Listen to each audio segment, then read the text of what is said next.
j'espère que tu vas bien. Hop, je suis en train de prendre un jeu de tarot qui est celui de Hélène Huck, qui est le tarot de l'unité.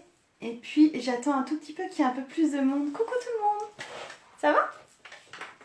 Et je viens aujourd'hui pour vous parler de 7 BD Arcana. Coucou. Pas de tirage de tarot aujourd'hui. Pas de tirage de tarot. Par contre, j'ai prévu de quoi vous parler. J'ai mon ordi en face. Hop. Yes. Hello tout le monde. Je vous parle de ça aujourd'hui.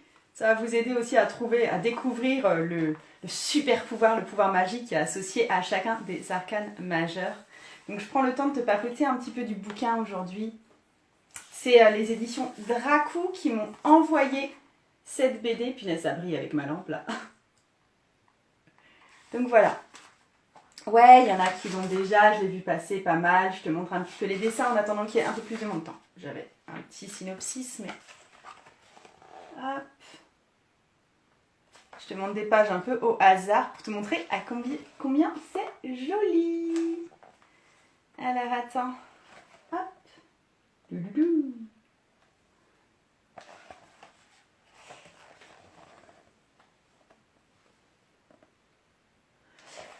Ok, bon, donc aujourd'hui, on va parler plus spécifiquement des arcanes majeures, mais je vais te parler de Arcana, la BD Arcana des éditions Dracou. L'auteur, c'est Serena Blasco, qui a été l'auteur des livres, enfin des BD Enola Holmes, qui ont été transformés en série, comme tu le sais peut-être. Mais voilà, elle aime beaucoup les univers un peu fantastiques. Je vais essayer de la taguer en dessous, sachant que son pseudo sur Insta, c'est un truc style le chat quelque chose. Faut que je regarde plus précisément. Donc je te dis ce que je te fais dans cette vidéo. Je te fais le pitch du bouquin, je te dis de quoi il s'agit. En deux, je te donne aussi mon avis. Et je serai honnête avec toi, donc oui, il y a des points positifs et il y a des points négatifs. Et ensuite, je vais te donner une perspective unique sur les arcanes majeures qu'on retrouve en fait dans ce bouquin. Donc tu vas me voir de temps en temps me tourner vers mon ordinateur parce que honnêtement, j'ai pris pas mal de notes, parce que j'ai pas mal de choses en notes pour te les dire. Mais donc déjà, voilà le livre en question. Donc, on est sur un livre, déjà de quoi ça parle? Voilà, pitch du truc. Tadam! Pitch. Tadam! On est en fait sur un univers fantastique qui va graviter autour du tarot. Il y a tout un univers qui a été confectionné en fonction du jeu de tarot. Donc on est sur Terre, et sur Terre il y a 5 îles. Et donc il y a une île pour chaque suite du tarot. Chacune a son utilité particulière dans la marche du monde. Donc les îles d'épée vont concerner tout ce qui est les sciences. L'île des deniers va concerner, c'est l'île du commerce. L'île de bâton, c'est l'île des quêtes et des accomplissements. Et l'île des coupes, c'est l'île des arts et de l'expression des émotions. Donc tout se passe effectivement sur ces 5 îles, enfin sur ces 4 îles. Et la 5e île, qui est quelque part la plus importante et qui va plus nous concerner ici à notre lecture, c'est l'île des arcanes majeurs. Et les arcanes majeurs, c'est à la fois les protecteurs et les gouvernants de la Terre. Donc voilà pour un peu l'univers. J'essaie de pas trop t'en dire pour pas te gâcher toutes les surprises évidemment. Et en fait pour les arcanes majeurs ce ne sont pas des cartes, hein, ce sont des vraies personnes. Et chaque arcane majeur a des pouvoirs magiques spécifiques. C'est des pouvoirs qui peuvent se combiner entre eux quand ils se mettent en duo par exemple, ou même à plus. Et en fait sur chacune des îles, je te montre un petit peu, ça c'est sur l'île de Bâton, tu vois il y a une petite ville et tout, et puis sinon il y a pas mal de forêts aussi sur l'île de Bâton. Je sais pas où est-ce que, attends, hop, tu vois ça tout au départ, ça se passe sur l'île des Bâtons. En fait sur chaque île, il y a la population normale, les gens normaux qui ne sont pas affiliés au tarot, on va dire ça comme ça. Et d'ailleurs, cette population normale peut voir la vie des arcanes majeurs dans des magazines un peu people. En fait, ils peuvent suivre l'actualité des arcanes majeurs. Et il y a des gens qui sont plus ou moins fans des arcanes majeurs. Et en fait, sur chaque île, il y a en plus 14 arcanes mineurs. Et les 14 arcanes mineurs forment une sorte de royauté ou de gouvernement qui détient les postes clés du pouvoir. Donc, je te donne l'exemple, l'As, ce sont les représentants, les ambassadeurs, les 2, ce sont les chargés des alliances, les 3, c'est les organisateurs des événements, etc. pour tous les numéros, et c'est pareil pour les personnages de la cour. Les cavaliers sont les messagers, les reines sont les dirigeantes, les gouvernantes. Donc, voilà pour les arcanes mineurs qui du coup vivent spécifiquement sur chacune des îles selon leur suite. Et ce qui se passe, comment démarre le truc? On apprend que tous les ans, il y a 78 adolescents, 78 comme c'est bizarre, adolescents de 16 ans qui sont nominés pour devenir apprentis auprès des 22 arcanes majeurs. Et en fait, chaque personne parmi ces 70 personnes vont être sélectionnées pour travailler dans une brigade dans la maison d'un arcane majeur en particulier. Ce ne sont pas eux qui choisissent directement, ils sont nominés, ça apparaît, le numéro va apparaître sur leur bras gauche. Une fois que l'apprentissage est normalement fini, ils deviennent élus, ils passent un espèce d'examen et ils deviennent élus de la maison de l'arcane majeur. Et ensuite, ils ont la possibilité éventuellement de devenir arcane majeur à la mort de l'arcane majeur en titre, parce que ce sont des personnes qui ont une longévité plus longue que la moyenne, étant donné qu'ils ont des pouvoirs magiques, mais les arcanes majeurs finissent par mourir et par être remplacés par un succédant, par les élus succédants. Au niveau de l'histoire, parce que ça se base sur une histoire, ce n'est pas que la description d'un univers, nous avons Fauna, qui est issue de l'île des bâtons, et Flora, qui est une sorte de princesse de l'île des épées, parce qu'elle est la fille des gouvernants, elle est fille d'arcanes mineurs. Et elles sont nominées comme apprenties arcanes majeures. Donc, Fauna, ça va être chez la grande prêtresse, c'est pour ça qu'on a le 2 marqué ici. Et Flora, chez la mort, c'est pour ça qu'on a le 13 marqué ici. Elles vont se rencontrer forcément sur l'île des arcanes majeures où elles partent en apprentissage. Et elles vont découvrir qu'elles sont sœurs jumelles, c'est pour ça que tu te remarques qu'elles se ressemblent quand même pas mal, les deux petites miss là. Et elles savent qu'elles étaient filles adoptives, mais du coup, elles remarquent, elles découvrent, aussi par leur pouvoir qui s'allie facilement, qu'elles sont sœurs jumelles. Et donc, l'histoire de ce premier tome, ça parle de la nomination dans les brigades des arcanes majeurs, ça parle du voyage pour aller jusqu'à l'île des arcanes majeurs, ça parle effectivement de la partie apprentissage, de la rencontre entre les deux sœurs, du fait que les apprentis explorent et découvrent leur propre pouvoir. Et puis il y aura évidemment, mais là je ne vais pas trop t'en dire, des événements sur l'île des arcanes majeurs. Voilà, il y a des choses qui se passent en plus, mis à part justement l'entrée en apprentissage. Ah oui, ce que je t'ai pas dit, c'est que c'est le premier tome d'une série Arcana, et du coup il est censé y avoir 4 volumes en tout. Pour l'instant, il n'y a que celui-là qui est sorti. Donc j'attends encore le 2. Je vais te donner mon avis sur le bouquin. Je te donne mon avis. Qu'est-ce que j'ai aimé là-dedans? Attends, je fais une pause et je te remontre un petit peu des images parce que quand même c'est bien sympa. Hop, tiens, vous avez une grande image avec tous les arcanes majeurs. Hop, là tu les as. Je voulais te montrer un petit peu si l'image te plaît, tu vois, parce que pour moi ça vaut pas le coup d'investir si t'aimes pas les images. Et le type de représentation. Ce que j'ai beaucoup aimé dans cette BD, c'est sa perspective, ça offre une perspective vraiment unique sur le tarot, et peut-être même une façon d'apprendre le tarot qui est assez unique, de s'approprier le tarot qui est assez unique. C'est une autre façon de réfléchir autour du tarot, étant donné qu'il y a un univers qui a été créé à partir de ça. Donc j'ai beaucoup aimé l'univers qui a été créé. Les attributs qui sont accordés aux arcanes majeurs, les attributs qui sont accordés aux arcanes mineurs correspondent vraiment aux définitions globales dans la tradition du tarot. Je veux dire, par exemple, là je t'avais dit que pour les as étaient les ambassadeurs. Effectivement, les as en carte, on peut les voir comme des ambassadeurs de leur suite. Les 2 sont chargés des alliances, et effectivement les 2 sont des cartes de dualité. Les 3 sont chargés des fêtes, des rassemblements. Effectivement, les 3 sont des cartes tout d'un coup de pluralité, de groupes souvent. Donc tu vois, ça reprend pas mal les vraies descriptions des cartes de tarot, les vraies significations des cartes de tarot. Donc il y a une vraie cohérence là-dessus. Ça m'a fait penser en fait au livre La Passe Miroir qui se passe aussi, tu vois, dans... Alors, il y a des espèces d'îles, même si c'est des îles flottantes dans la passe miroir.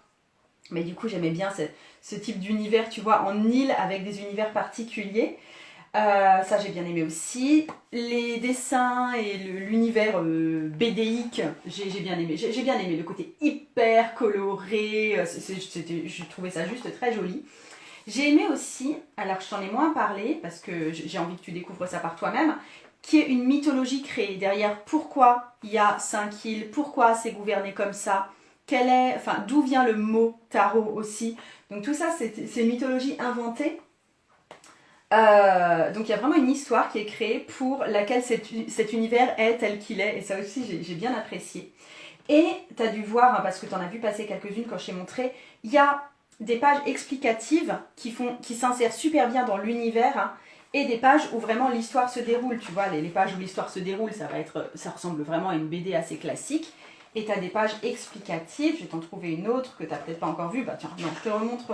Tiens, ça c'est la page sur la mythologie, comment l'univers s'est créé. Tu vois, tu as des pages vraiment explicatives qui ne sont pas des pages où forcément l'histoire se déroule, où les personnages sont en dialogue.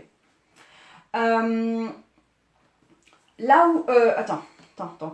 Je prends.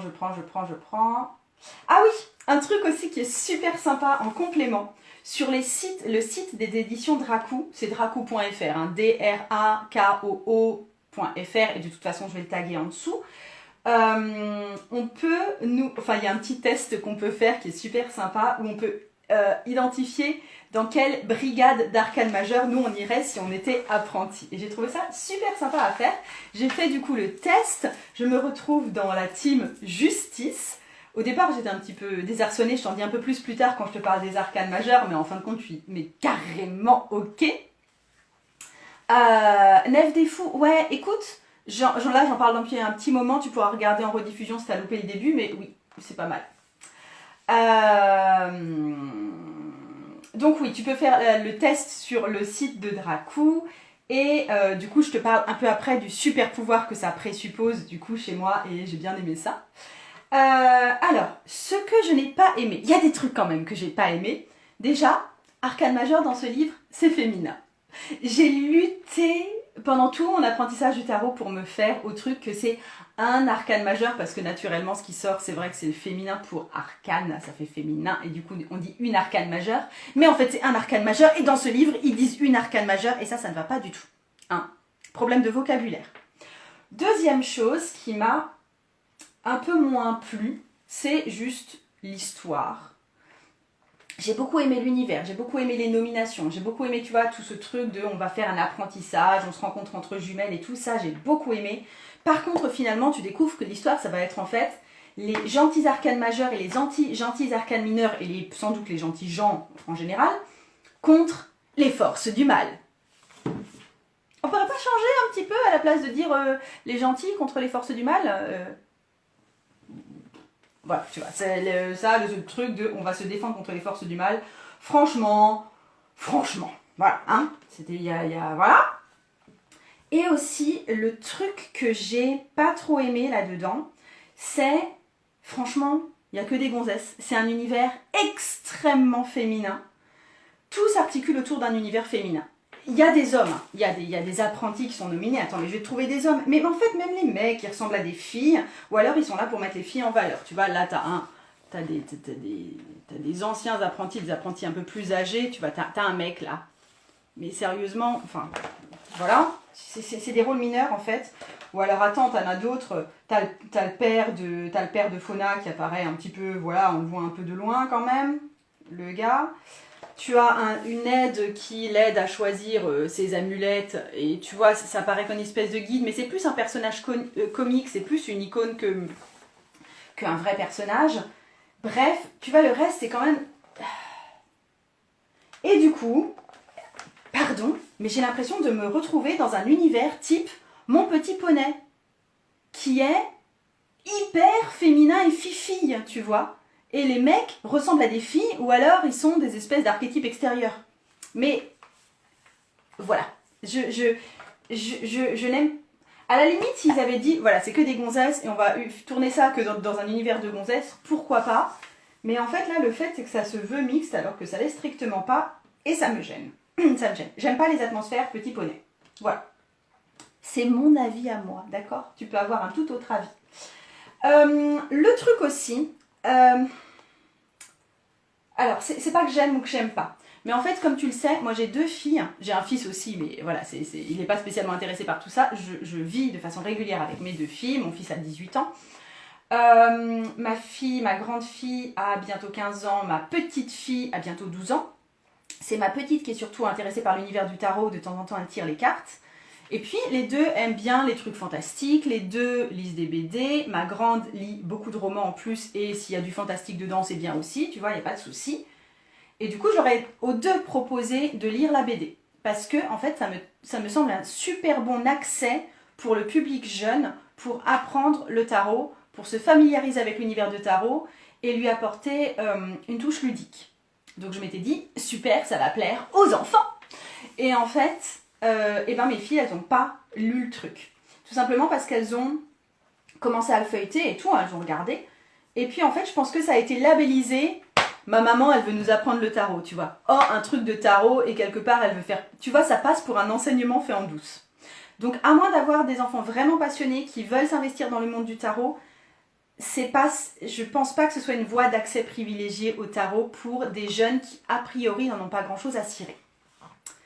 C'est pas positif, c'est pas négatif, mais n'achetez pas ça comme ouvrage didactique pour vos enfants parce que je suis pas sûre que ça accroche forcément. Voilà. Ok? Enfin, je veux dire, c'est comme ces jeux en ligne dits pédagogiques et l'enfant se rend très bien compte au bout de 5 minutes passées dessus que le but c'est de lui faire avaler des maths en douce, tu vois. Il y a un petit peu cette idée-là. Et que du coup, il décroche et qu'il préfère aller faire un autre jeu vraiment ludique pour le coup. Ok? Ok, bon. Attends, alors. Le truc que j'ai préféré là-dedans et qui te donnera sans doute un peu de grain à moudre aujourd'hui, c'est justement le fait que chacun des arcanes majeurs est un super pouvoir, est un pouvoir magique. Et du coup, j'ai envie que toi, tu puisses identifier, soit par rapport au pouvoir magique, quel est l'arcane majeur que toi tu rejoindrais avec le plus d'enthousiasme, ou tu peux aller sur le site de Dracou, tu fais le test, puis après tu reviens voir ma vidéo et tu regardes quel est le pouvoir magique de l'arcane auquel tu serais affilié. Donc voilà, tu te demandes, ou bien simplement quel est ton arcane majeur préféré, ou l'arcane majeur auquel tu t'identifies le plus. Et du coup, tu m'écoutes et puis tu te dis « Oh, mais tout à fait, le chariot, c'est tout à fait ça. J'aimerais tellement pouvoir avoir ce pouvoir magique-là. » Ou peut-être que tu l'as déjà, plus ou moins, parce que c'est des pouvoirs que vous pouvez avoir dans une certaine mesure. Et du coup, j'avais envie de te faire le topo, parce qu'il y a autre chose que j'ai reçu. J'ai reçu le tarot de l'unité de Hélène Huck.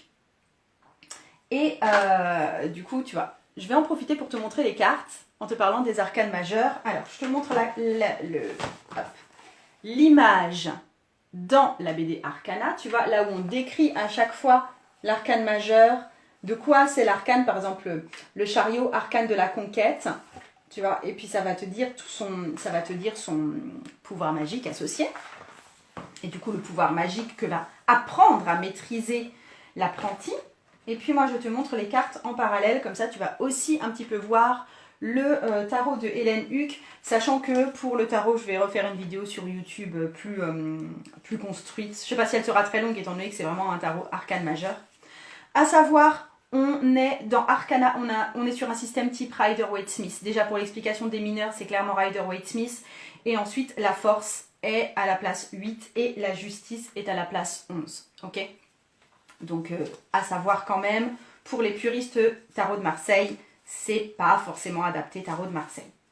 Donc, je te montre et je te dis tous les pouvoirs magiques de chacun des arcanes majeurs. Déjà, excuse-moi, il y a eu un petit bug et il y a mon conjoint qui est en train de me téléphoner et je ne vais pas pouvoir lui répondre. Je vais lui raccrocher au nez. Attends, tu sais quoi? Ça m'embête quand même de lui raccrocher au nez. Je vais lui envoyer un petit mot via mon ordi. Parce que sinon, ça ne va pas le faire. Et parce que je me demande ce qu'il me veut. Attends. Excuse-moi, je m'interromps là-dedans. C'est pas cool. Mais les joies du direct. Alors, hop.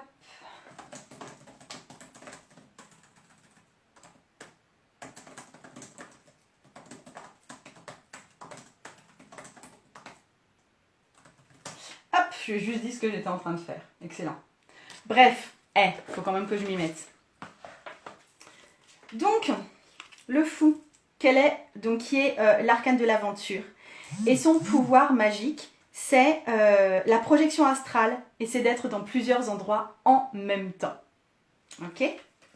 Pour la carte du magicien ou du bachelor, c'est l'arcane de l'action.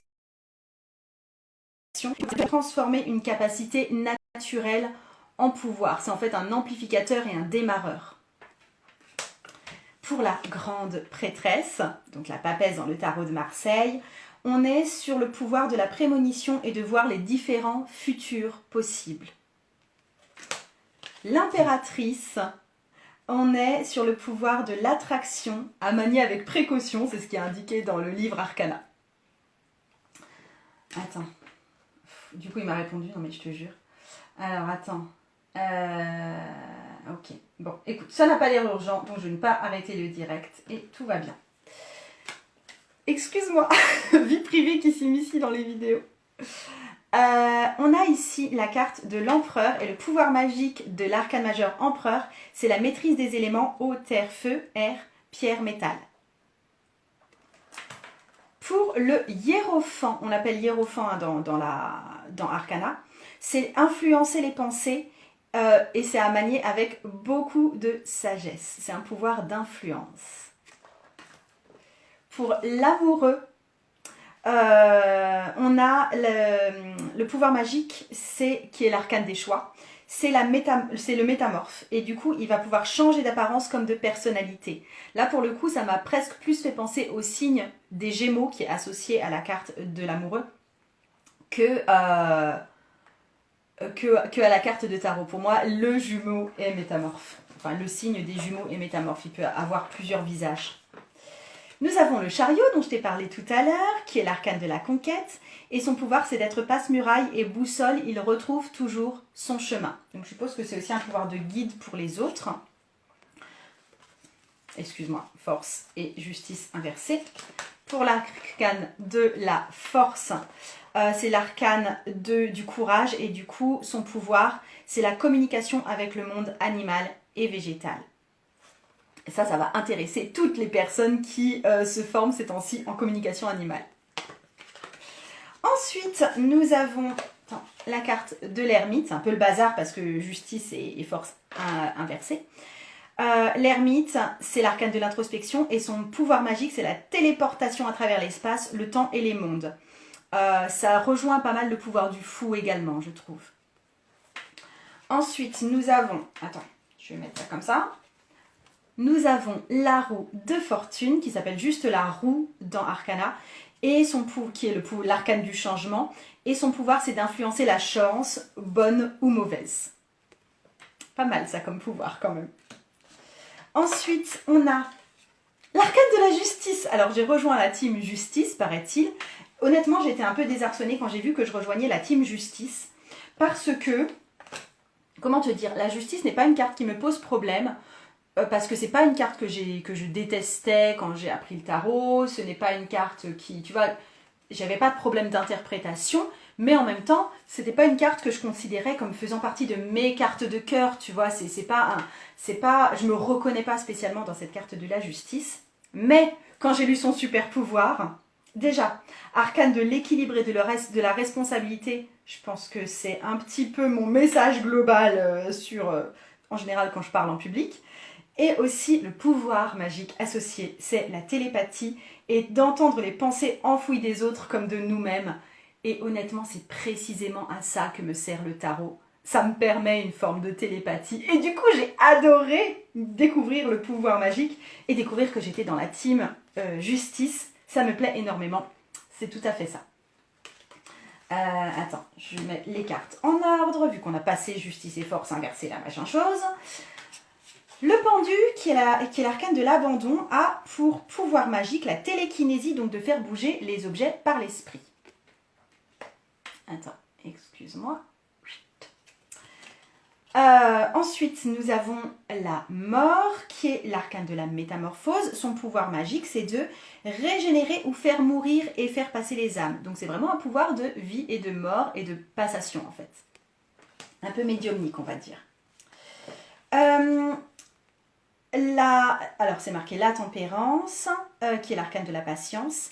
Alors, vous allez beaucoup vous reconnaître là-dedans pour certaines d'entre vous. C'est le fait d'être énergéticienne, d'harmoniser les fluides et les énergies psychiques et physiques. Donc, toutes les personnes affiliées Reiki, etc., je pense que vous reconnaîtrez bien chez Tempérance. Et carte qui ressemble, mine de rien, même si a priori ça n'a pas grand-chose à voir, mais c'est deux anges, donc ça passe. C'est le diable, l'arcane des ruptures. Et son pouvoir, c'est le magnétisme. Il est hypnotiseur, il est coupeur de feu. Et je suppose que pas mal d'entre vous se reconnaîtront également dans la carte du diable. Moi, en tant que Capricorne en chef ici, je me reconnais assez facilement dans la carte du diable. Mais pour le coup, pour le pouvoir magique, non, je m'y reconnais pas. Je ne suis pas magnétiseuse, je ne suis pas hypnotiseuse, je ne suis pas coupeuse de feu. Et du coup, ça me va très bien d'être plus team justice que team diable. Nous avons ensuite la tour, appelée la maison de Dieu dans le tarot de Marseille, qui est l'arcane de la chute. Et elle a la maîtrise de la foudre comme pouvoir magique. Je ne sais pas trop à quoi ça sert la maîtrise de la foudre. Mais c'est la maîtrise de la foudre.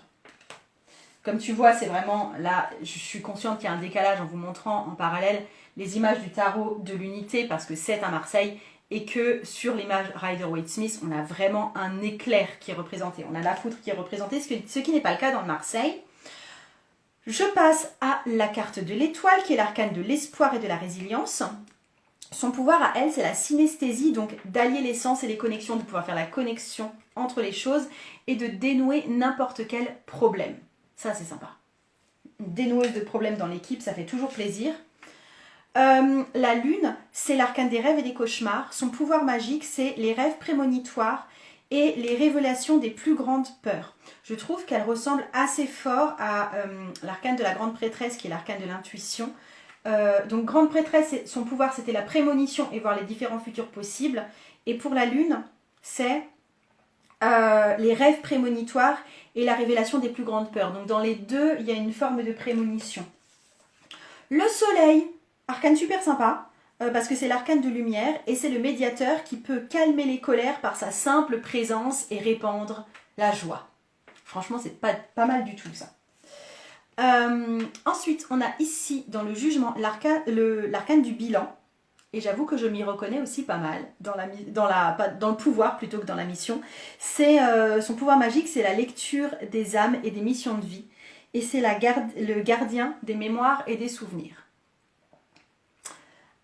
Et enfin, l'arcane badass, là, c'est l'arcane du monde, c'est l'arcane de la gloire, et son pouvoir, c'est l'invocation et les enchantements, et on peut presque tout faire avec. C'est trop bien, il a quasi tous les pouvoirs, du coup, j'imagine. Sachant que la chef des arcanes majeurs, c'est la grande prêtresse. Ok ? Donc voilà pour tous les arcanes majeurs que je voulais te faire découvrir avec leur super pouvoir, mais va faire le test sur le site de Dracou.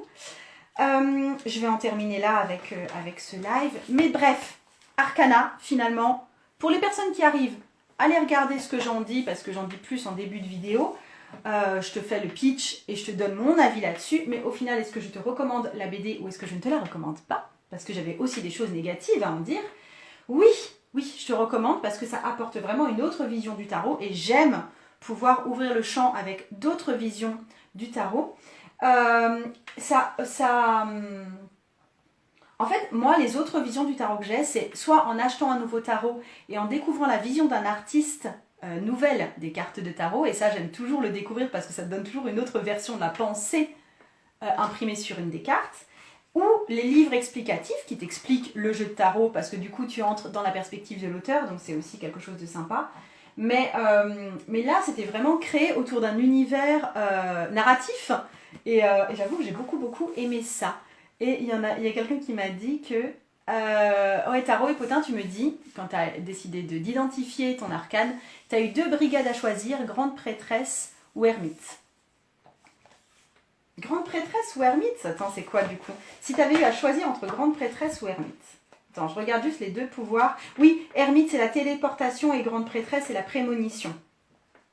Tu peux choisir d'après les pouvoirs que tu préfères, ça c'est sympa. Donc voilà, je vais m'arrêter ici. J'espère que ça vous a plu. Je vous fais des gros bisous à tous. Et puis je vous dis à tout vite. Et bonne lecture à vous. Ciao.